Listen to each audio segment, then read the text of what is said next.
Hello, how you doing, Coach? This is Jason Light, GM in Tampa. How you doing? I'm great, man. I'm just watching the draft right now.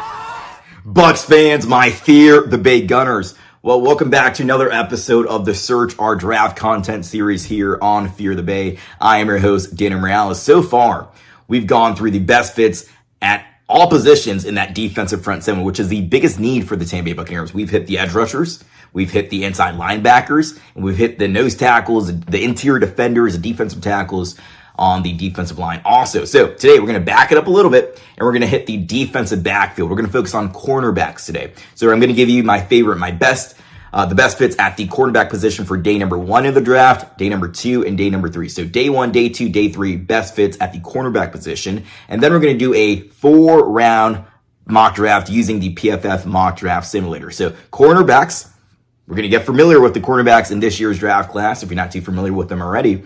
And then we're going to do a 4-round mock draft, so stick through all the way to the end. So if we look at the cornerback position right now for the Tampa Bay Buccaneers, we know Jamel Dean, who was the best performing corner, one of the best performing corners in the league last year when he was healthy. He's heading into free agency. So will the Tampa Bay Buccaneers be able to, re-sign him, bring him back? Will he sign somewhere else? And what may be his final chance to go get a big contract in the NFL? We'll have to see. But the Buccaneers right now would start the season with the players who would be under contract. That's Zyon McCollum, who underperformed, but let's see if he can bounce back in 2026. And on the opposite side, at the other outside cornerback position, Todd Bowles stated this week at the scouting combine that Benjamin Morrison, second-round draft pick last year out of Notre Dame, and Jacob Parrish, who primarily played in the slot, in the nickel, who also has versatility to play outside as well, the third-round draft pick out of K-State. He will be competing. Those two will be competing. Benjamin Morrison and Jacob Parrish will be competing for a starting outside cornerback row this offseason, training camp and preseason as well. And no matter what, whenever they go into a nickel formation, Jacob Parrish will be inside at the nickel position. So you're looking at Zyon McCollum, you're looking at the other side, potentially Benjamin Morrison, or in a regular base formation, Zyon McCollum and Jacob Parrish. But then when it goes to nickel, Jacob Parrish comes inside at the nickel position in the slot, and they have Benjamin Morrison and Zyon McCollum as your two outside cornerbacks. So if Jamel Dean was to be re-signed, cornerback isn't too much of a need. It's not too much of a need already, but you might want to add depth to that position. But also, I know that drafting a cornerback in the first round, we're just going through the practice here, but drafting a cornerback in the first round is not a pressing need for the Tampa Bay Buccaneers. But Todd Bowles and Jason Light both believe in best player available. You never know. The Buccaneers are picking number 15. Who's going to fall to you? Who's going to be there at number 15? Who's not going to be there at number 15? I can tell you what, Sonny Styles, after the combine performance he had, historic combine performance, he's not going to be there. That's a dream that's gone and away. But you never know who's going to be there, and you want to take the best player available. And one of the best players available might be one of the top cornerbacks in this year's draft if they fall there. So you never know. We saw last year the Buccaneers draft in the first round, Ohio State wide receiver, very polished rookie coming into the league, Emeka Egbuka, and he had a very hot start to the season in 2025. So best player available is the mindset. Of course, you want to be able to draft an edge rusher. You want to be able to maybe add some big size to that defensive line. But if a cornerback falls to you and he is the best player available, the Buccaneers are likely going to take the best player available overall. It doesn't matter really what position. And as Todd Bowles stated, and like Jason Light stated as well, it works best when it's best player available at a position of need. And when those two things pair together, you have a very, very great draft pick to start off the draft class. All right, so throughout this activity, throughout this video here, I'm going to show you guys different prospects for day number 1, day number 2, day number 3. And you're going to see different stats, different grades for these players. Let's focus on right now the class average. So the class average for this cornerback position, when we have the top 43 cornerbacks in this year's draft class, and we're going to exclude Jamel McCoy from Tennessee because he was injured in 2025. But when we take the top 43 prospects in this year's draft, excluding McCoy, the averages come out to, the PFF overall average comes out to a 74 overall. The man grade, coverage grade average comes out to 65. The run defense grade comes out to 73. The coverage grade comes out to 73. The zone grade comes out to 70. And the completion percentage allowed comes out to 54%. So whenever you see these players keep this class average in mind, because some of these guys are above the class average in certain areas. Some of these guys are below the class average in certain areas as well. And also another thing to note here, according to Sharp Football Analysis, in 2025, the Buccaneers ran man coverage, had a man coverage rate of 22.4% in 2025, close to a quarter, and zone rate 73% in 2025. So Todd Bowles last year, 3/4 of his play calls, the coverages, they were in zone, and a quarter was man coverage. So keep that in mind as well while we're going through this video. And then when we do, if you've seen the other videos, we do an elite company average where I take the best prospects or the best players at the position we're focused on. In this case, we're focused on the cornerback. So some of the best players at that position, I grade out the final year of college, how they graded out, their interceptions, their man coverage grade, all these kinds of things. And then I average out that elite company group. So you can see how some of these prospects compare to that elite company. And who's a part of our elite company in this episode? We got Sauce Gardner. We got Derek Stingley Jr. of the Texans. We got Patrick Surtain II of the Denver Broncos. Christian Gonzalez of the New England Patriots. And we got Devon Witherspoon, now Super Bowl champion. So when you put those, that's very elite company right there. Those are really some of the best cornerbacks in the entire league. Their final year of college, when you take all those players together and you average them out, in the final year of their college careers, their coverage grade, when you do the average for the five together, the coverage grade came out to 83. The run defense grade came out to 75. The interception average was 2.2. And the completion percentage allowed was 46.2%. So keep the class average in mind. Keep the elite company average in mind as well. And let's get into day number 1, our day 1 best fits for your Tampa Bay Buccaneers at the cornerback position. Make sure you like, make sure you subscribe, and let's get started. We're going to kick off our day 1 best fits with a guy who probably won't be there at number 15, but you never know how the draft is going to fall. Mansour Delane out of LSU. So let's go through the player notes that I have of him after watching his film. First thing, shutdown corner. He's an absolute press man, shutdown corner, very elite talent, one of the best cornerbacks in this year's draft class. 22-year-old senior. I have him listed right here. The original weight was 6 foot 190. Today was at the time of this recording, the combine measurements 4 into 40 time for these players. So Delane came out to at the combine. His official measurements are 5'11", 180. So he's a little bit shorter than that 6 foot number here, but barely. Had a breakout 2025 campaign.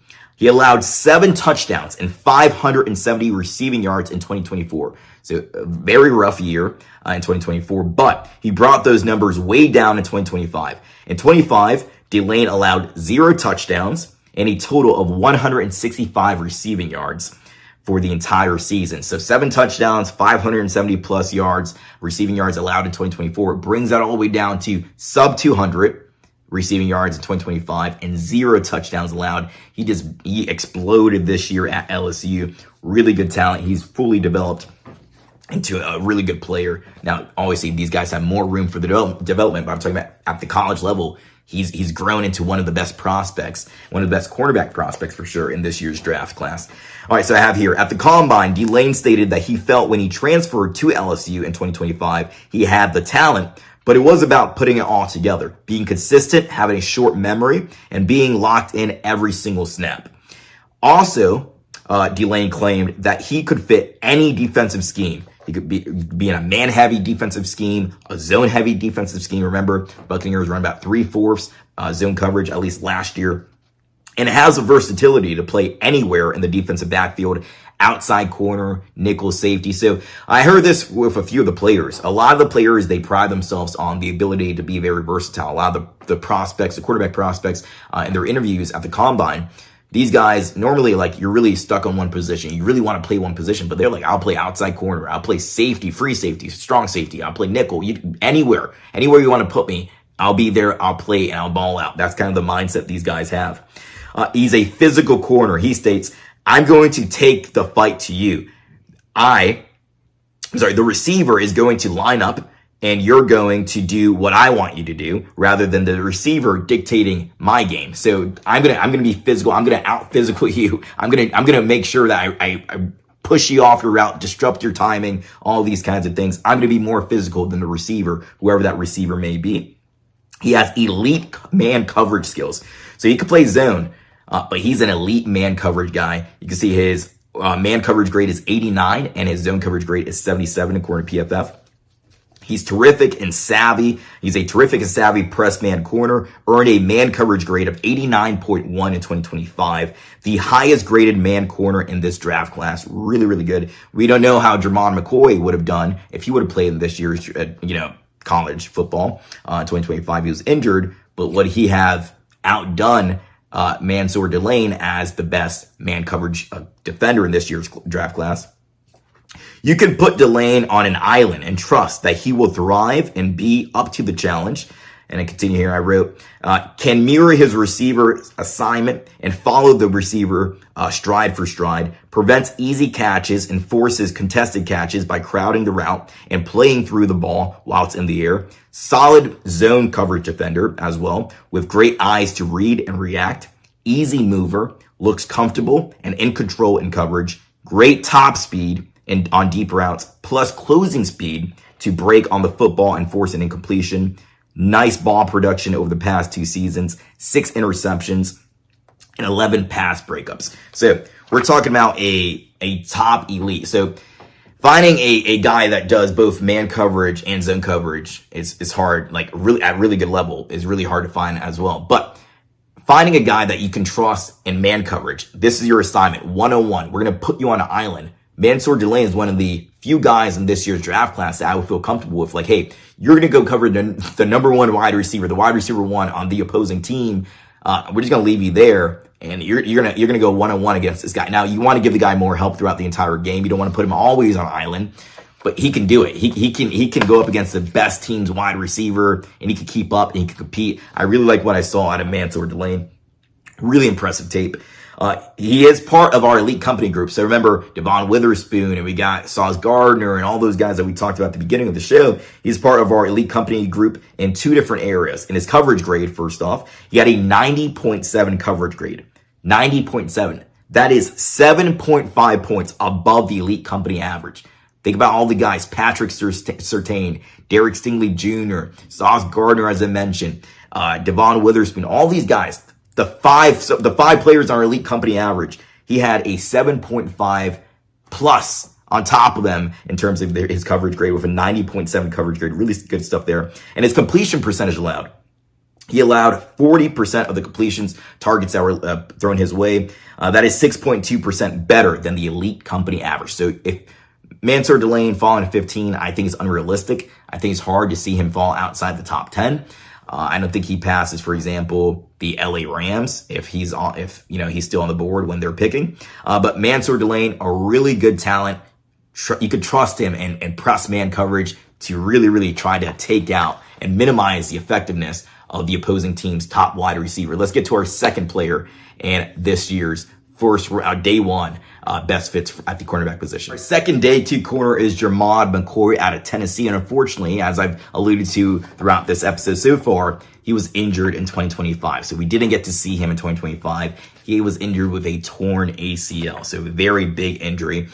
At the combine, his official measurements were 6 foot, 188 pounds. That came in today at the time of this recording. Let's get into the notes for Jamel Dean. So he missed all of 2025 with a torn ACL suffered during an offseason workout in January of 2025. He states that he feels good. He states there's no limitations, so that's good there.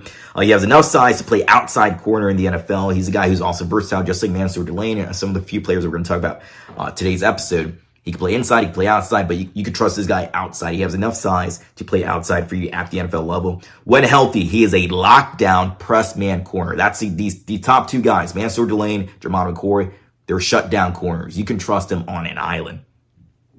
So I have, in my opinion, he's one of, if not the best press man corner prospect in the draft class. So the problem is he was hurt in 2025, but I think overall, when you look at talent for talent, player for player, I would have Jamel Dean ranked ahead of Mansour Delane overall as a prospect, but also as a man coverage defender. But they're both really good in man coverage.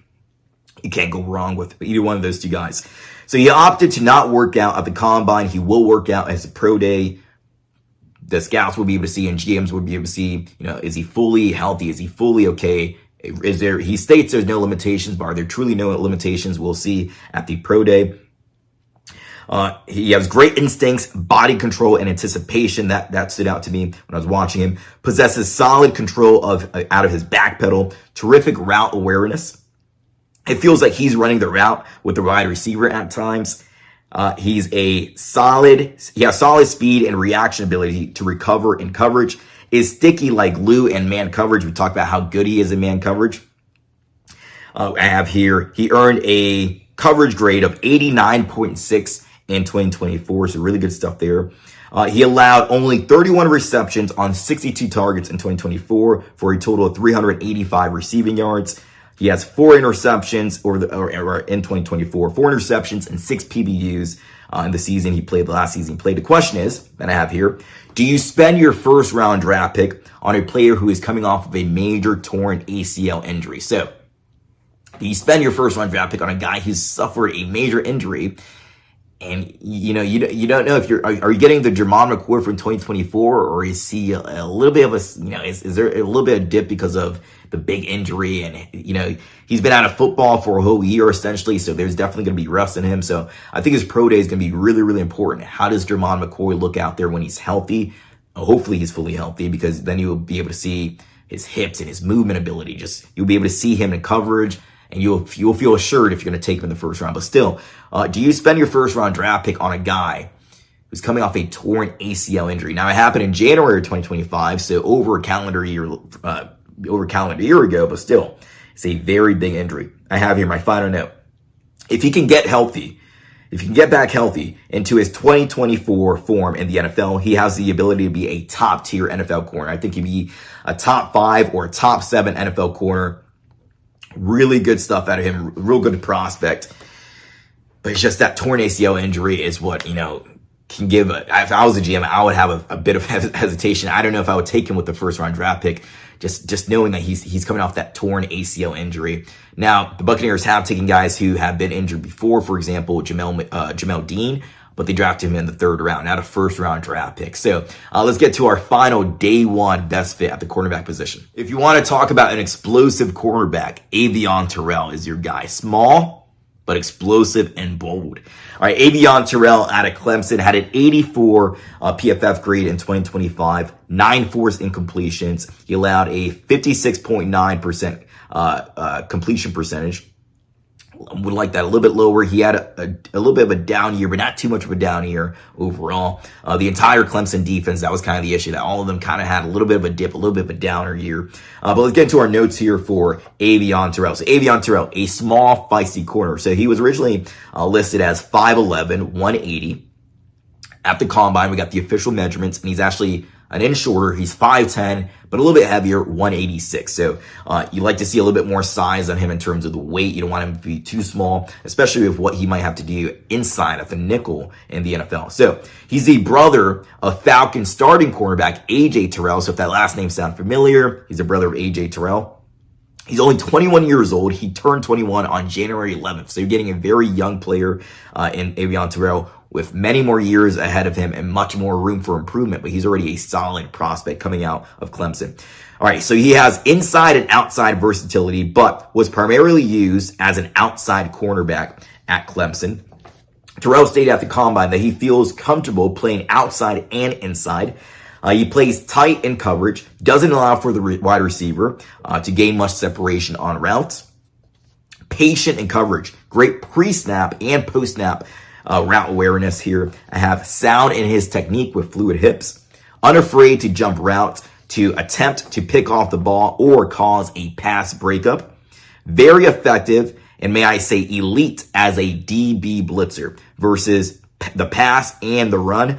Had 3 sacks in 2025 and a 94.1 pass rush grade. So this is one thing that really stuck out to me. You're going to probably have him. You could put him outside. But the Buccaneers would draft him outside. Maybe like you have him and Jacob Parrish, you're trying to see which one fits better outside, which one fits better in the nickel. But he's a very good blitzer from that nickel position. He blitz in, he's so explosive. Now, if a guy gets their hands on him, if one of the blockers get their hands on him because he's a little bit smaller, he's going to have a hard time. But with his speed, his burst, he's really, agile. He can move around really quickly. He can get back there. He can stop a run play almost instantly, or he can get to the quarterback or mess up the quarterback, get him off his feet, get him to slip, like he did, I believe, against the FSU, Florida State Seminoles, the quarterback there. But really, really good, effective blitzer from the inside when he plays inside at the slot position. All right, so let's continue here. He uses his great quickness and explosiveness to disrupt the passer or stop the running back in his tracks. I have here stout against the run. That's another thing that you like to see. If you're going to put him at the nickel, he needs to be able to stop the run. He needs to be able to tackle, and he needs to be able to cover, of course. But he also needs to be able to blitz from the inside. So he can do all those things. He can do everything that you want a nickel corner to do.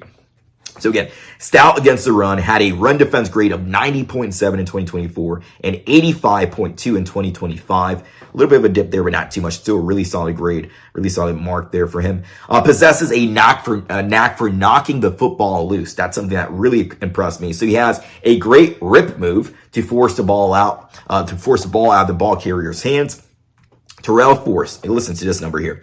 Terrell forced a total of 8 fumbles over the past 2 seasons. And in 2025, he forced 5 fumbles. So he gets the ball out. He just has this rip move, or sometimes he kind of load his shoulder on 1 or 2 of them and just knock the ball loose. Really good stuff from him. Really physical. He's undersized, but he plays bold and with more physicality than many of the bigger cornerbacks I watched in this class. Given his size, his fearlessness, and great work around the line of scrimmage, his best fit is likely as a nickelback in the NFL, but he can play outside cornerback as well and still be productive, working against bigger assignments. So he's a very feisty, very physical, explosive.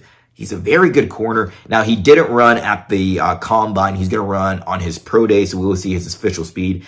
I don't think his official speed is going to be too important because his football speed, you just watch him play and he's fast. He's flying around the football field. Really good stuff from Avion Terrell. Now, he's a part of our elite company group, an area that's pretty good for a nickel corner if he's going to be a nickel in the NFL to be in. So his run defense grade is 85.2, which is 9.8 points above the elite company average. So those are our 3 day 1 guys. We had Mansour Delane, we had Jermon McCoy, we have now Avion Terrell. Let's get into the day 2 best fits for your Tampa Bay Buccaneers. And don't forget, at the very end, we're going to have a 4-round mock draft. Let's get it.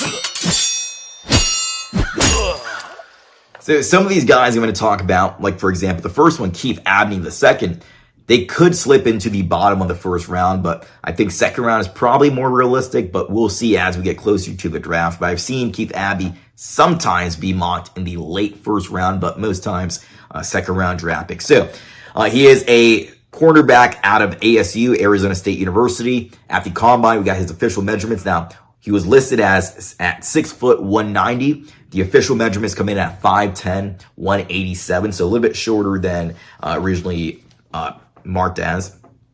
And 2025, he had 2 interceptions, 10 forced incompletions, and a 44.4 completion percentage allowed, and an 86 PFF grade, the best of his collegiate career. So let's get into the notes that I have for Abney the second. So he is a sure tackler, only missed 2 tackles in 2025, can lay a nice aggressive hit for a corner. Only allowed 32 receptions on 72 targets and forced 10 incompletions. He has above average coverage skills, can be trusted in press man where he plays tight at times and off zone. However, he can get a bit too handsy at times working against bigger receivers, as proven in week 4 against Baylor, where he was very handsy at times and had a holding penalty versus Cameron Johnson, but could have been caught for more. So when he's going up against these bigger receivers, he sometimes gets a little bit too handsy, gets a little bit too physical with them. They called 1. They could have called maybe 1 or 2 more in that game as well. You just want to be careful at the next level. Use your hands because you get penalized. That's big. You're moving. You can give the offense free first down just because you're getting a little bit too handsy. That can cost your team, to potentially not get off the field when they want to. So 13 penalties over the past 2 seasons. So that's one of his big things. The penalties, the holding penalties, pass interference, those kind of things. Needs to do a better job at timing his jabs off the line and being more physical to cause more route disruption. Will likely excel as an off coverage defender, more specifically working in off zone coverage assignments. Good ball production over the past 2 seasons. 5 interceptions, 17 pass breakups, 17 PBUs as well over the past 2 seasons. You like to see that. Sometimes those hands of being too physical can be a good thing because he's knocking those balls out. He's causing the incompletion. Needs to improve his fight and effort to get off blocks. So sometimes if he gets blocked, if the wide receiver, say for example, there's a screen or the running back is running a flat, some kind of short route, and the tight end or the wide receiver starts to block him, he just it feels like sometimes he's a little bit too passive, that he's just giving up. He doesn't try to fight as hard as I would probably want him to fight, to somehow try to make the tackle, try to make an impact, try to limit the yards gained by the ball carrier, by the receiver. Just needs a little bit more fight in him, I think. So he's a part of our elite company average in 3 different categories. We haven't seen that so far today yet. So he's a part of our elite company average in his coverage grade, in his run defense grade, and in his completion percentage allowed. So big thing here. All right, so his coverage grade is 85.3, which is 2.1 points above the elite company average. His run defense grade is 77.9, which is 2.5 points above the elite company average. And his completion percentage allowed is 44.4%, which is 1.8% better than the elite company average. So he's not too far above that average, but you think about the guys who are in that elite company group that we talked about in the beginning. Those are some of the best cornerbacks in the class now, in the NFL. Now, I'm not saying that he's going to keep Abney a second. He's going to be one of those elite corners, but coming out of the NFL, he has shown flashes of being a very good cornerback, but he needs to limit those penalties. He needs to stop being so handsy. If he can get better technique in the NFL, if he can be coached a little bit better, then you're not going to get those penalties, or you're going to have, that number not be 13. Maybe it's like 2 or 3 throughout the entire season, or 4, but needs to work on his hands and his footwork, to have overall better technique where he doesn't need to rely on his hands because maybe he lost a route a little bit too early, or he feels like the need to just grab a wide receiver just to make sure he doesn't lose on the entire route. So let's get to our next day 2 best fit. Colton Hood out of Tennessee, teammate of Zyon McCollum, who we talked about as one of our day 1 best fits. He is entering the 2026 NFL draft class, and he's one of those guys, another one just like Keith Abney II, who could sneak into late back end of the first round or be drafted in the second round. So I have here for my notes a thin framed corner. So he's a little bit too thin. I think he could put on a little bit more muscle, a little bit more weight in the NFL. Now, originally his measurements I had listed here, 6 foot, 195. That's what was available. At the combine today, we see he's 5'11 and 193, just an inch shorter, 2 pounds lighter. Overall, again, I think he could put on a little bit more muscle, a little bit more weight in the NFL. So I have here, he's young. He's a 21-year-old redshirt sophomore. He started his first full season in 2025. He transferred from Colorado, where he appeared in 13 games, but only started 1 game in 2024, working under Deion Sanders at Colorado. An aggressive and physical man-to-man corner. So another one of those guys you can trust in press coverage.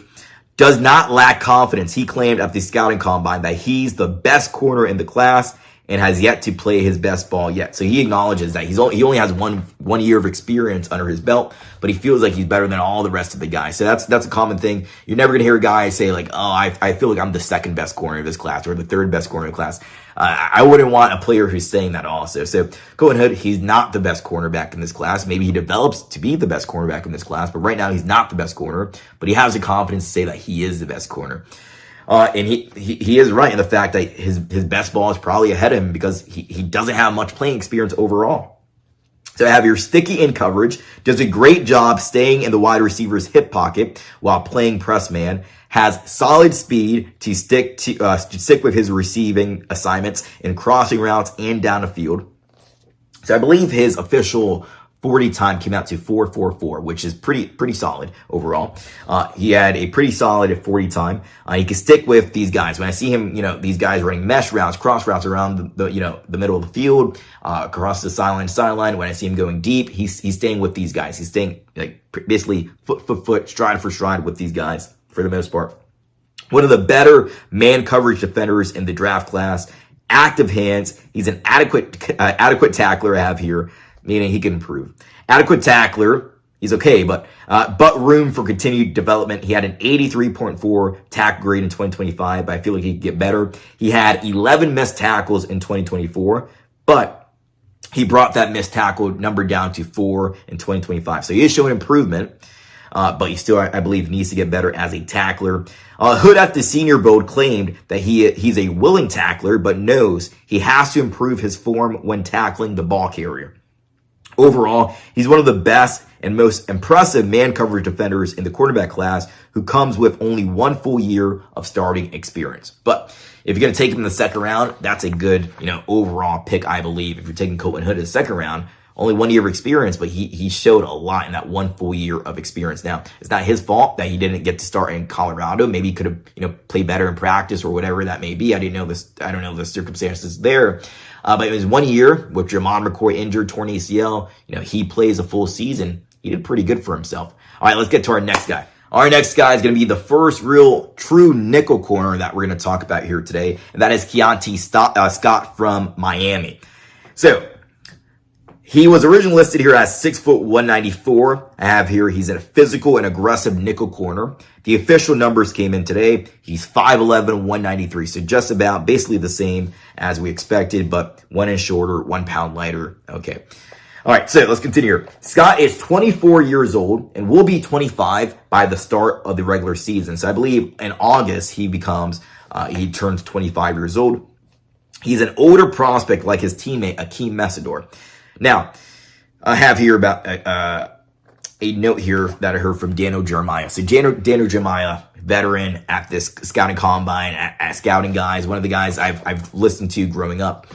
So Daniel Jeremiah was talking to, other GMs, other teams around the league, and he was asking them about these older prospects, guys like Keontae Scott, guys like Akeem Messidor, who are 25, going to be 24, going to be 25 years old, during the rookie season. And, he heard back from all those teams that he has not heard that the age has been a negative thing overall. You're getting a more seasoned vet, as Akeem Messidor stated, but the age, they say, isn't a real problem to them. So, Akeem Messidor, we saw him as a late first round guy. If he's hearing from all these GMs that age really isn't a factor, and why? Because he says the running joke is that all these GMs are just trying to get to their next contract. So if he could just get them, if he could be productive enough to help them get to their next contract, then it's an overall good draft pick for them. But it's not an issue for these GMs so far from what Daniel Jeremiah is hearing. So the 24, 25-year-old guys that you're hearing in this year's draft class, before I thought maybe there was a little bit of hesitation there with GMs, but there was not. They like these guys. They like the fact that they're getting more mature, more seasoned rookies coming into the NFL. So Keontae Scott, he had a bounce back 2025 season. He battled through an ankle injury in 2024, leading to his worst collegiate season production. Underwent surgery to repair a high ankle sprain in 2023. They call it a tightrope surgery to stabilize the ankle. Will the ankle injuries follow him into the NFL? So ankle injury in 2024, had to get surgery the year before that also on an ankle. I don't know if it's the same ankle, but it's an ankle issue also in 2023. Will the ankle injuries continue, or is that a thing of the past? He was healthy in 2025 for the most part. Will that be a thing of the past? Will it be a ghost of the past and he doesn't have to worry anymore about ankle injuries, or is that going to be a thing that repeats itself? All right, so let's continue. All right, does his best work close to the line of scrimmage? That's ideal for a nickel corner, of course. Low wrap-up ankle tackler. That's one of my notes here. This has led to tackling issues at times. He racked up 15 missed tackles in 2025. He had a 20.3 missed tackle rate in 2025. So he tackles sometimes a little bit too low, tries to grab their ankle. It's just guys slip out, guys move up, and he just can't fully get a grip on these guys. I think if he improves his form, he becomes a better tackler. I don't think this will be an issue anymore. But at least right now, coming out of college, coming out of Miami, tackling is a bit of an issue for him. Needs to become a more formed tackler. I have here. He's a productive blitzer. He's pretty good. I wouldn't say as good. He had more sack production than Avion Terrell that we talked about earlier, but I think Avion Terrell is a little bit of a better blitzer, but he is just a step below that, I think, overall. He had 6 QB hits and 5 sacks in 2025. He had 2 interceptions, 4 PBUs, and 2 forced fumbles in 2025 as well. He's excellent bruising and violent run defender is what I wrote down here. He earned a 91.2 run defense grade in 2025. Solid long speed and good short area quickness. High pursuit and effort player. His love and passion for football and to be an impactful player is clear to watch and clear to see on film. It's clear as day. Scott is all about football. So I was listening to him on a University of Miami podcast, and he talked about during the summer camps, he will be sleeping inside the training facility because he just eats, sleeps, and breathes football. So he's sleeping instead of his dorm or wherever, his apartment, wherever he's staying. These guys have NIL money, so they have some money. They don't need to be sleeping in dorms per se, but he's sleeping at the training facility instead of going to his home. He's staying there. He's probably watching film very late, training very late as well. Good to see that. You love a guy who eats, sleeps, and breathes NFL football, or football in general. Recorded the best coverage grade of his collegiate career in 2025 with an 87.1 coverage grade. Can do almost everything you need a nickel corner to in the NFL. He can blitz, he can stop the run, and cover. But of course, like we talked about, he needs to improve as a tackler. That is Scott. So he's a part of our elite company group when it comes to 2 different areas. The first category is his coverage grade. He had an 87.1 coverage grade, which is 3.9 points above the elite company average. And then his run defense grade is a part of the elite company group also. This is a big boost above the elite company group. He had a 91.2 run defense grade in 2025, which is 15.8 points above the elite company average. Really good stuff there. Let's continue with our day 2 guys, because there's a good amount of these day 2 guys that we're going to talk about here. Let's continue. D'Angelo Pons is the next corner we're going to be talking about. And he's a very small statured corner. But Indiana, the national champions, they played him mostly at outside corner. So let's talk about D'Angelo Pons.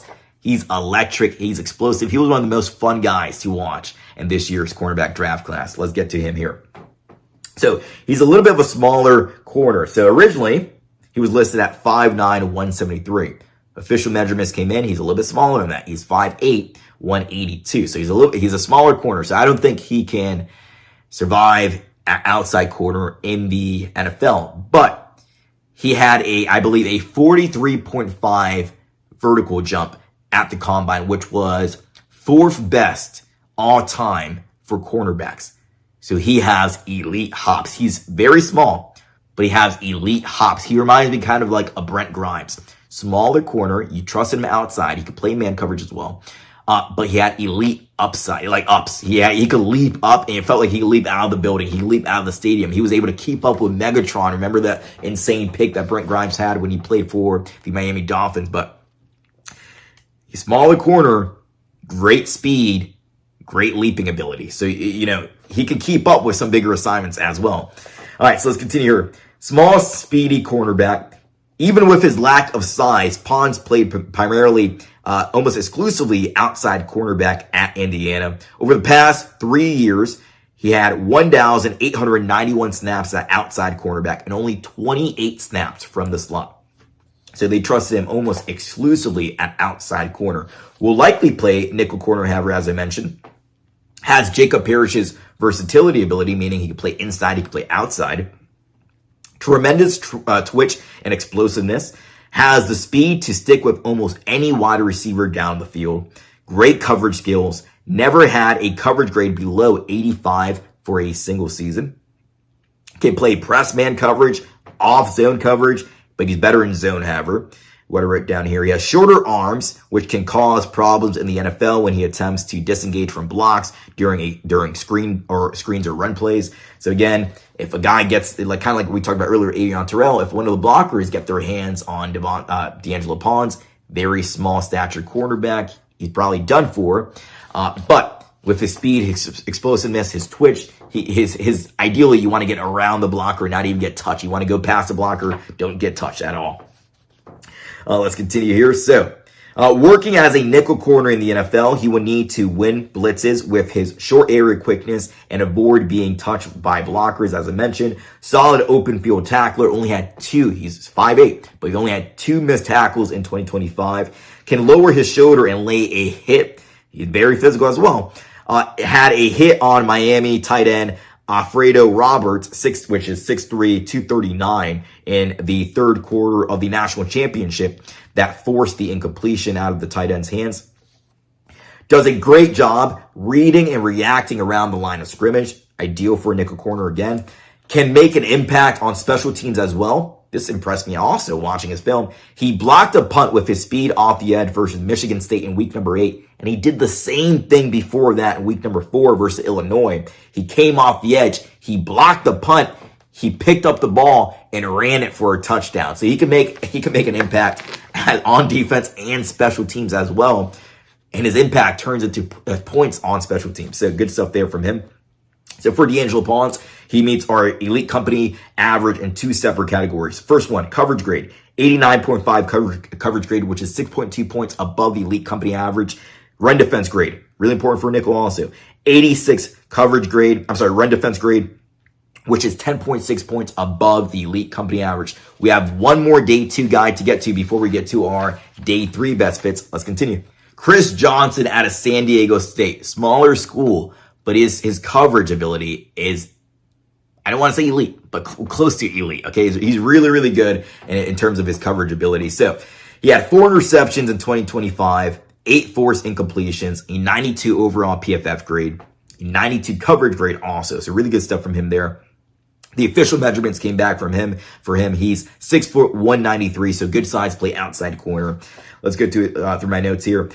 Has some of the best coverage skills in this year's draft class. Highest overall grade, 91.6, and coverage grade, 92.4 among all the quarterbacks in this year's draft class. So his overall PFF grade was higher than all the other prospects in this year's draft class when it comes to the cornerback position, and his coverage grade also. His coverage grade was better than Mansour Delanes, who we talked about at the opening of the show. Doesn't mean he's better, that's just how he's graded out here. All right, so fundamentally sound in his technique, looks very comfortable and calm in coverage, possesses an ability to quickly recover, can hold his own in one-on-one man coverage assignments, but excels most as a zone corner. Johnson was ranked as the PFF's best zone coverage defender in the class with a 91.9 zone coverage grade. Really good stuff from him there, man. He's ranked at the top now. The question is because of the talent he's playing against, or is it because of the fact that he's just that good? But he's a guy who, in the second, third round, you take a flyer on, and you know, all I've seen is good stuff from him in 2025. So not much downside by taking him. Solid physical tackler, only allowed a total of 185 receiving yards in 2025. Only 3 missed tackles in 2025, which is a 5.6 missed tackle rate. Pretty good stuff there. Ranked, you want to do 0 missed tackles, but 3 is not too bad, not too shabby, huh? Ranked as a below average run defender against the class average, but had some impressive run stops versus Cal in week number 4. That's a game I primarily watch. Week number 4 versus Cal in 2025. He can't stop the run. Not too good at it, but he's going to be outside corner. If the running back comes his way, he's going to be a willing tackler. But he's not a nickel where you need him to be good against, really, really good against stopping the run also. Question mark with Johnson is, can he replicate his performance from San Diego State against tougher competition? He did have, however, his best game of the season in 2025 versus Cal, which was San Diego State University's toughest season opponent in 2025. Even had a 96-plus yard pick 6 in that game as well. So against the best team that he went up against in 2025, he had his best game of the year. It had a 96-plus yard pick 6 in that game as well. All right, elite company average. He meets our elite company average in terms of coverage grade and completion percentage allowed. For coverage grade, he had a 92.4 coverage grade, as I mentioned before. That is 9.2 points above the elite company average. Tremendous stuff there, elite stuff there. Completion percentage allowed was 41.9%, which is 4.3% better than the elite company average. Those are our day 2 guys. Let's get into our day 3 guys, where I'm going to save my favorite day 3 cornerback best fit for last. Let's get there. Let's talk about some bigger corners now. So these day 3 guys, for the most part, They're not perfect. They're not perfect prospects by any means. Okay. They have things they have to work on. That's why they're being talked about as a day 3 draft pick, but they have developmental traits that you would like. They can make an impact as a depth player if you need them to step up, whether it's this year or next year, if you need it in limited capacities to step up. Some of them have special teams upside as well. And one of them, the last player I'm going to talk about, I think he can compete for a starting role on a number of teams in his rookie season, depending on where he goes. So let's get into the first one. So Julian Neal is going to be the biggest corner we've talked about so far up to this point. We're going to get to bigger corners as we continue here. He's from Arkansas. 6'2", 203 was his official numbers. 2 interceptions in 2025. Great size what I have here. He was a senior at Arkansas, but was only a second-year full starter at Arkansas in his senior year. He's a speed and finesse defensive back. He's a hybrid corner, can play man and zone well. However, he excels most as a off-coverage zone defender. Good combination of size plus speed with Neal. Long arms, but would like to see him gain more upper body strength so that his jams off the line cause more route disruption. He's an above average tackler, earning a tackle grade of 84.2 in 2025, and had a total of 4 missed tackles. He had a good ball production as well, 4 interceptions, 12 pass breakups, 2 sacks over the past 2 seasons. The problem is his physicality. He lacks physicality. Would like to see him play with more of a violent and physical edge. Looks too passive at times. So that's the big thing. He's a big corner, but he just looks like he's playing a little bit too soft, he lacks physicality, and that's the big thing with him. So his run defense grade in 2025 was an 85.9, which is 10.5 points above the elite company average. But in terms of coverage grade, he had a 77 overall coverage grade, 66 man grade, needs to work in his man skills, and a 78 zone grade. But remember, the Buccaneers, 3/4 of Todd Bowles' calls last year were zone calls, zone assignments for the defensive backs. So he's better in zone. That's what primarily Todd Bowles is calling. So overall, not bad there, but needs to become a more physical corner in the NFL. Next, day 3 best fit. Another big corner, Davison Igbinosun. So he's from Ohio State. We got the official measurements today. 6'2", 189. 6 pounds lighter than what PFF and most people originally had him as. 2 interceptions in 2025. Good stuff there. 10 forced incompletions. A overall PFF grade of 82 overall. Coverage grade of 81. And a completion percentage of 47.8. Let's get into our notes. Long corner, as I mentioned. 6'2", 189. High-waisted physical corner. He's not flashy, but looks a little stiff at times, but gets the job done and can stick close to defenders down the field.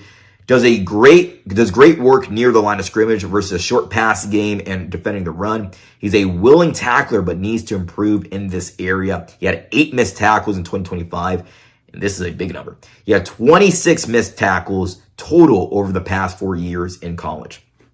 He possesses active hands as the ball arrives to attempt to force the incompletion, which is good stuff there. Lacks high-end speed and consistent footwork, which causes him to sometimes opt to hold on to receivers down the field. He had 16 penalties in 2024, so this is a big thing. And he knows it because I'm going to talk about it in a moment. He talked about it at the Combine. He knows he can get way too handsy at times with his receiving assignments. But improved with only 5 penalties in 2025. So 5 penalties is quite a bit still. But that number dropped from 16 to 5 in a span of a year. So you're seeing improvement. He's not getting worse in that area. He didn't have 25 penalties in 2025. He dropped it down to 5 penalties, which is much better than the 16. It's much more bearable. Does a good job using his bigger frame and physicality to minimize the effectiveness of receivers in the red zone. Igbinosun stated at the Combine that he knows, what we were just talking about, he knows he can be a bit too physical with his hands and that this can lead to penalties. He's now focused more on using his feet and having cleaner footwork to avoid using his hands as much. Overall, what are you getting in Igbinosun? Overall, you're getting a big physical corner that plays tight with a tough edge, but lacks great speed and needs to improve his technique to minimize holding penalties. He's a developmental depth project if the Buccaneers were to draft him, or really any team, I would see. I don't think he's definitely not a day 1 starter, shouldn't be a guy competing. But developmental depth project with good upside potential. So A bigger corner. You can't teach the size, right? That's the thing. You can't teach the size.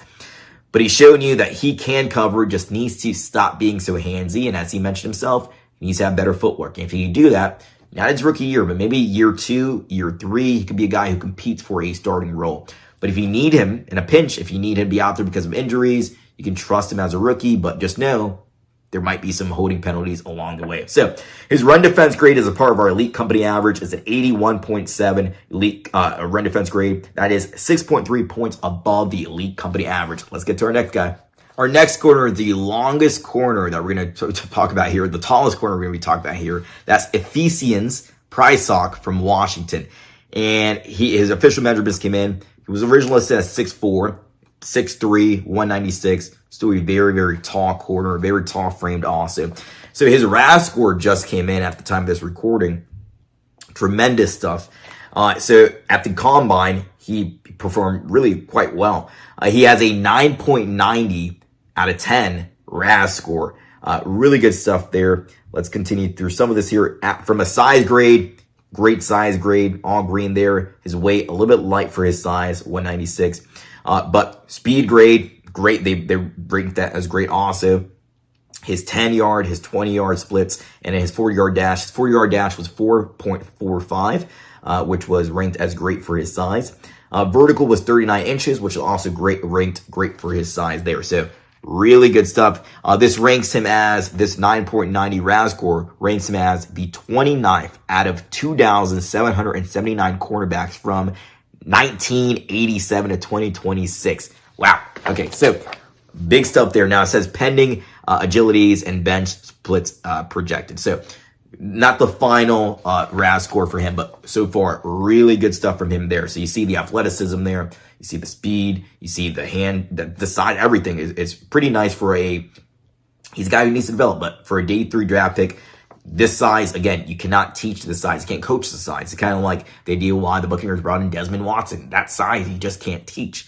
Now, it just didn't work out because of weight issue, but Ephesians Prysock doesn't have any weight issues besides being a little bit too light. All right, so let's get into Ephesians Prysock. So, Prysock, one of the tallest cornerbacks in this year's draft class. He was a 4-star safety in high school, received offers from many, many, many big schools. I wrote some of them down: Ohio State, Oregon, Michigan, LSU, Notre Dame, and much, much more. Finished up his career at Washington, however.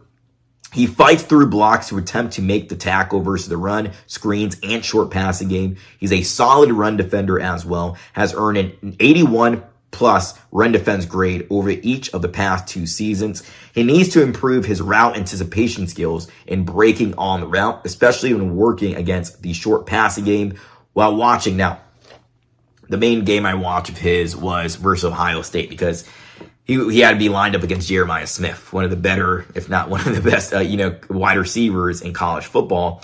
Very hard assignment, but you're going up against very good talent. How are you going to perform against him? That's why I picked the Ohio State game to watch. This is what I wrote here. While watching his film versus Ohio State, he was late and a bit slow working against wide receiver Jeremiah Smith in the short passing game. It looked a bit too easy at times for Jeremiah Smith. So when Smith would plant his feet and sell the short route, Prysock would be a bit delayed in his ability to stop backpedaling, play his own foot in the ground, and drive aggressively to the football to attempt to force an incompletion or make it a contested catch and make it harder for Jeremiah Smith to catch it. He even slipped in a rep versus Smith as he made a completion on a short out route. So again, the short passing game was a little bit rough for him. Now you're working as Jeremiah Smith, who has good footwork. He's a good route runner, just really good wide receiver in general. Going to be definitely a first-round pick next year or whenever he enters the draft. But just a little bit delayed. And just that short passing game. This is stuff that you can coach up there. You can't coach the size, but you can coach this up. And if you're taking a guy in the late day 3, rounds 5 and 6 and 7, again, you can't teach his size. He has a lot of potential. Just needs to be coached up better. Needs to have better footwork. Needs to have better route anticipation. Just needs to be a little bit of a smarter and more anticipatory cornerback out there on the football field. Just understanding what pre-snap, post-snap awareness, what do I think the guy I'm lining up against, what I think he's going to do. There's maybe more film watching on the receivers he's going to go up against.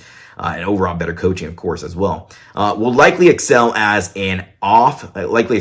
as an off coverage assignments. He's a day 3 project player, tremendous size for position, adequate speed. We saw the speed actually came out to great for his size, 4.45, but needs to continue to improve his coverage skills, especially against the short passing game.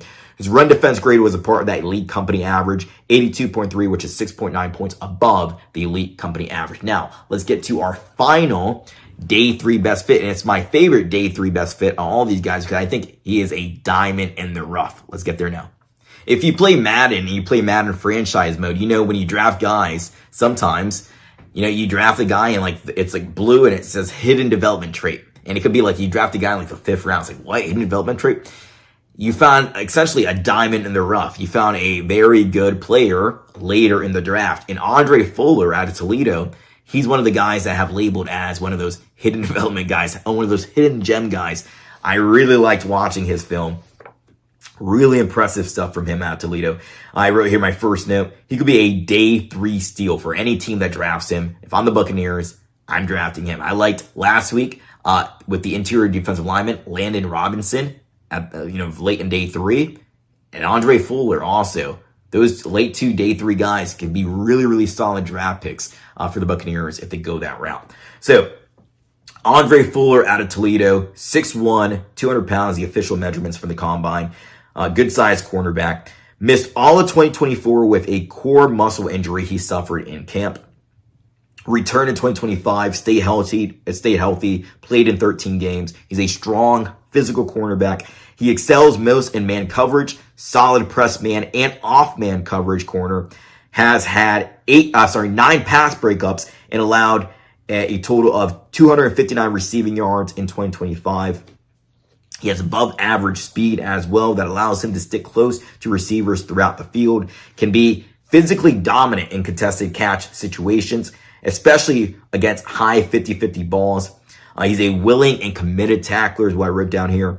Can he perform at this level against better talent at the NFL at the next level? He's a solid player with starting level upside ability. So this is a day 3 guy. We'll see if he gets, talked about more throughout this process and he goes shooting up draft boards, maybe comes round, 4 draft pick or whatever. But he's a day 3 draft pick who, as I stated, has starting upside ability. So I really liked what I saw from him. Really, really good corner. He meets our elite company average in 2 different categories. Run defense grade 89.8, which is 14.4 points above the elite company average. And his completion percentage allowed was 42.4%, which was 3.8 percentage points above the elite company average. So Andre Fuller, my favorite out of these day 3 guys here, a good day 3 draft pick if the Buccaneers go that route. Great depth piece, but also a future starter if you draft him as well, in my opinion.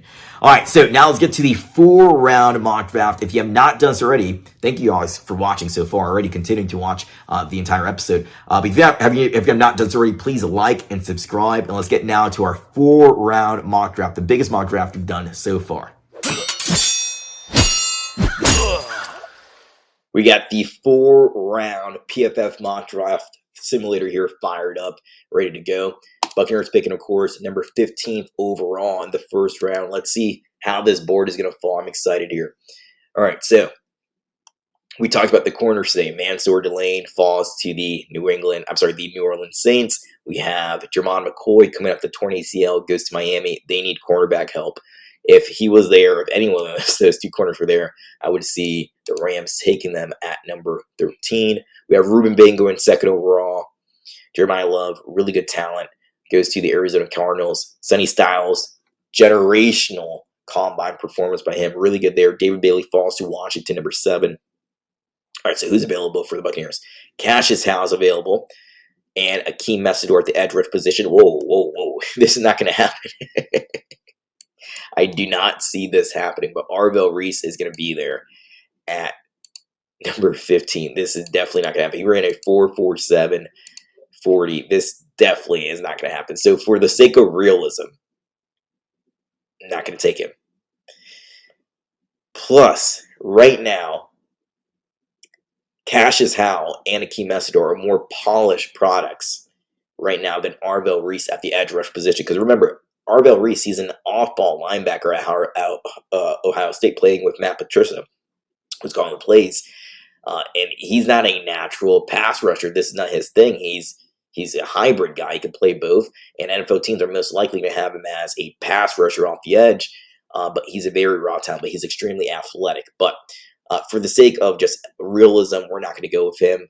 We're gonna pin down our picks between Cassius Howell and Akeem Messidor. Now, before, I used to think that it could still, we'll see how this draft process plays out, but Akeem Messidor was a player who would be a trade down candidate. I don't think that's going to be the outcome anymore. I think he's going to be top 20, top 25 pick in this year's draft class because, again, what I mentioned earlier, what Daniel Jeremiah is hearing of NFL Network, these GMs really don't care about the fact that these players are some of these players are a little bit older, like an Akeem Messidor, who's going to be 25 years old. You're getting what Akeem Messidor says, you're getting a seasoned rookie. And as Daniel Jeremiah stated, most of these guys, the GMs, are just trying to get through to their next contract themselves. So if a player comes in a first round and you have them for 4 or 5 years, if you pick up that fifth-year option, you have a solid player for at least 5 years overall, ends up being a good draft pick. And they don't retire at the age of 30, but you sign to a second contract and maybe have it for an extra 2-3 years at a still effective, serviceable production rate at 30, 31, 32. So out of these two guys, I'm really high on Cassius Howell. I really like him. But who's the more polished product? Who's going to get Todd Bowles and the Tampa Bay Buccaneers sacks right now? It would be Akeem Messidor. So we're a first-round draft pick. We're picking a seasoned rookie, as he would say himself. 25-year-old Akeem Messidor, who's a solid product right now, right out of the gate, right out of the package. You see right here, 13 sacks in 2025, 20.8 pass rush win rate. Good against the pass, good against the run. Needs to prove a little bit against the run, but good overall, solid prospect. Would fix the big hole that the Buccaneers have at the edge rush position right now. All right, so we're going with Akeem Messidor in round number 1. So, real quick, Ty Simpson, a little bit interesting. The Buccaneers met at the Combine with 2 quarterbacks I know right now, at least. Ty Simpson is one of them, and then Drew Aller, the quarterback from Penn State. They met with Drew Aller informally. They had a formal Combine meeting with Ty Simpson. So, don't think they're going to draft a quarterback early in the first or second round. But if one of these guys slip, maybe that's the mindset. Now, Drew Allard's ranked underneath. Ty Simpson is the second, QB2 in this draft class. But a little bit interesting there, seeing that they're talking to these quarterbacks. And Baker Mayfield's entering the final year of his contract. I don't think you can't read too much into it right now. I don't think there's much there. But maybe they're doing their due diligence just in case these guys fall a little bit in the draft. All right, so who do we have at the board right now in round number 2? So we filled, with our first pick, the edge rush need with Akeem Messidor. We can double dip later on at some point in the draft if we need to. But Akeem Messidor, we fixed our edge rush problem. Now we have a lot of good guys I'm seeing right here ready for us in round number 2 for pick number 46 overall. We got Colton Hood, who he claims he's the best corner in the draft. Okay, really good prospect, had a really good year at Tennessee, filling in for Jermon McCoy. You have Anthony Hill Jr., a raw linebacker, but you see the athleticism, talent from him. Keontae Scott, he would play nickel in the NFL. Jake Golday. Now, the question mark I had, I'm going to go real quick to linebacker. The question mark I had with this guy right here, and most people had, was about his athleticism. Is he going to have the speed to be able to play in the NFL, like good, solid speed? That was the question mark, the athleticism. But he showed out at the NFL Combine. He didn't have the type of performance that Arvell Reese or Sonny Styles had, which was just crazy, 4.47, those guys. But Jacob Rodriguez had a 4.57, I believe, official 40-yard dash time, which is really solid when we're thinking about, what we wanted out of Jacob Rodriguez. You wanted him to show his speed. They can play in the NFL with good speed. He's a high IQ, high instinctual player. Turnover machine, we know, forced fumbles, picks, interceptions, former quarterback in high school. We're going to draft Jacob Rodriguez. I think he solidified himself as a second-round draft pick, and we're going to take him here in round number 2. All right, so first round, Akeem Messidor. Second round, we fill a linebacker position with Jacob Rodriguez. Now, let's continue here. Let's see who's still on the board. Grayson Halton. We talked about him last episode in the interior defenders list, and he just had a phenomena as one of my day 3 guys. I really like him. The problem is he's a gap shooting pass rusher. Has to learn how to use his hands a little bit better. His hands are a bit absent at times, but he had a very good combine performance, really good 40 time. He's off the board here. Who do we have? Let's go through some of these guys. Let's still stick with defense for this, focusing on defense primarily for this mock here. Click on these positions here so we can see who is available, some of the positions of need for the Buccaneers. So Devin Moore out of Florida, we didn't talk about him today. Very big corner, but he's been injured in every single year of his collegiate career, so he's just a bit too injury prone for me. So, he's going to be drafted probably round 3, round 4, but it just gives me a little bit of hesitation when you have a guy who's been consistently injured every single year, it feels like. All right, so we have Gil Howard, who, again, he was injured himself last year. Only played 7 games at Texas Tech. We have Kyle Lewis, who is a smaller, fast inside linebacker. He's a tweener. Is he a big nickel? Is he a safety? Is he a linebacker? That's the question mark. So Darrell Jackson, we talked about him also in the Interior Defenders Best Prospects episode last week. Darrell Jackson, with the pads, he looks a bit bigger in terms of overall girth. At the combine, he was he was just tall and extremely thin for my liking. I thought we were getting more of a bit of a bulkier, more space-eating defensive tackle, nose tackle with him, but he's a very thin prospect. Didn't like that. He could definitely gain muscle, gain weight in the NFL, however. All right, so not a lot of good options here. Round number 3.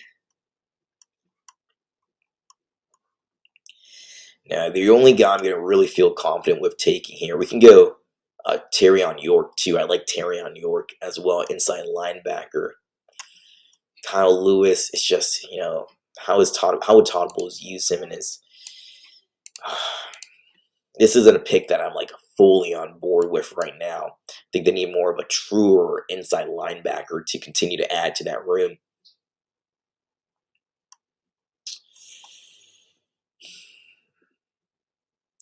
Let's go Skylar Gil Howard. We went with him last time, but we're going to go with him again here. PFF is going to say this is a bad pick. It's not a bad pick. He would have been a 2nd or 3rd round draft pick if he wasn't injured. 90, look at pass rush rate, 90 overall. Didn't have too many sacks, but was getting pressure on the quarterback. 14.4 pass rush win rate. He is a solid guy, wrestling background. You add him to the defensive line. So we added an edge rusher. We added a inside linebacker. Now we add to the defensive line Vita Vea, Gil Howard, and Kalijah Cansey. Add those 3 guys. We're good there. All right, let's continue. Round number 4. Let's pick, Dane Tucker. He's on that board, but let's see. Let's continue here. See who's in at linebacker. Terrion York is still there. Okay, so right now, look at Terrion York. So K-Part, he had a discipline, I believe it'd be a character concern or a few character concerns, if I remember correctly. So he wasn't a part of our Interior Defenders episode last week because I don't think Jason Light would draft a guy with character concerns. We have Terrion York here who can help us at the inside linebacker position. I'm really high on him. He's like a Nakobe Dean from the Philadelphia Eagles who's going to be a free agent this offseason. Smaller but bold, fearless inside linebacker. So I'm looking at him right now. Look at Dane Tucker, who was insane at Western Michigan. The problem is he's playing against small talent, small school talent. Can he do this at the next level? That's the question mark here. He was one of the standouts from the Senior Bowl practice week. He had 14 sacks in 2025. Look at that pass rush win rate. Best out of all the prospects, the edge rush prospects in this year's draft. 28.4 pass rush win rate. Again, the problem was it just because of the fact that he was going against small school talent? Can he do this against better talent in the NFL? But this is where in the 4th round, you're okay taking a guy like this, a small school guy. I mean, Jason Light did last year with David Walker out of Central Arkansas. Smaller school, had a 90-plus pass grade in each of his starting seasons in college. I could see definitely Dane Tucker going here or Terrion York. Who else do we have? If we feel confident with any of these guys, yeah, Julian Neal. I don't think I wouldn't take him here. Okay, we have a big drop off with the rest of the guys. Okay, so we're gonna focus on Terrion New York or edge rush Nadine Tucker. So now we can either one of these we can go. So at inside linebacker, Todd Bowles did state this week at the combine that Savasi Dennis will have competition. So he's not just, you can't say Savasi Dennis is the outright starter right now. He's going to have to compete for his starting role. They're going to bring in competition through either free agency or the draft or both to compete with Savasi Dennis. Levante David, we got to see with him if he's going to retire or not. I don't think at this point, 36, he should be a full-time starter. But the edge rush position is such a premium position. And you take a guy like this, I don't think you're going, let's limit this real quick to see who else in the future would fall. Like, we're doing a 4-round mock draft right now, but who else could be there in the future at these two positions that we like? Caden Curry had 12 sacks out of Ohio State in 2025. Just a little bit of a stiff guy, not too much bend. We do have Caleb Alomzor, who had a phenomenal combine performance, had a 4.47 combine, 40-yard dash. We talked about him as one of our day 3 best fits in our first search episode, the search episode. Bryce Betcher also. So you have some guys late in the inside linebacker position, but not too many of those edge rushers left. Mason Riger, but that's later on, and he's going to be more of an Anthony Nelson type guy. So let's take a flyer at a more premium position right now. Let's take Nadine Tucker, because later on in the draft, I'm really high on Terrion York, but he's kind of like the last big edge rusher, like in terms of like status, where I have him ranked compared to all these other guys here. So I'm going to take edge rush Nadine Tucker with this, but I can go, I'm 50-50 between both these guys, but I'm just leaning here because it's a more premium position, and we can get inside linebacker still later on in this year's draft. We already drafted Jacob Rodriguez. Now we're going to double dip at the edge rush position because, again, you need a rotation at this position. You need guys fresh. You need to get to the quarterback. And Nadine Tucker, tremendous talent from Western Michigan. Can he do this at the next level? That is the question. All right, let's close this out here. They're going to give us a bad grade for the skill in the Jacob Rodriguez game. Now, PFF just says, hey, there's a bad grade because we had him ranked at 83 overall, for example, but he's really, you took him at 46. He solidified himself as a 2nd-round draft pick. Skylar Gill-Howard, I think he's a 3rd-round draft pick in this year's draft. If he was healthy, he would have been a 2nd-round draft pick. And Nadine Tucker, we got to be for that one. He's a very good edge rusher. So in the first 4 rounds, we drafted Akeem Messidor, 25 years old, but polished coming out of the gate from Miami. 2 Texas Tech guys, Jacob Rodriguez to fill that inside linebacker position. We could have gone also Terrion York, I really like in round 4, but again, went with Nadine Tucker. Skylar Gill-Howard, help on that defensive line would be an upgrade from Elijah Roberts. So you have Gill-Howard, who can rush the passer. You have Vita Vea, who's the anchor of that defensive line. You have Kalijah Kancey, who is, I think, a really, really good pass rusher when healthy. And then Nadine Tucker, we double dipped at the edge rush position, which is a premium position. The reason, again, with him, Tucker over Terrion York was because I feel like we can get still some linebackers, inside linebackers later on in the draft that we don't have to really pick him over the final good, high-ranked edge rusher that I have on my board. So that's our 4-round mock draft. Tell me what you would have done in these situations. If you have not done so already, please like and subscribe. Thank you guys so much for watching. I'm your host, Dana Morales, signing out. Bye-bye.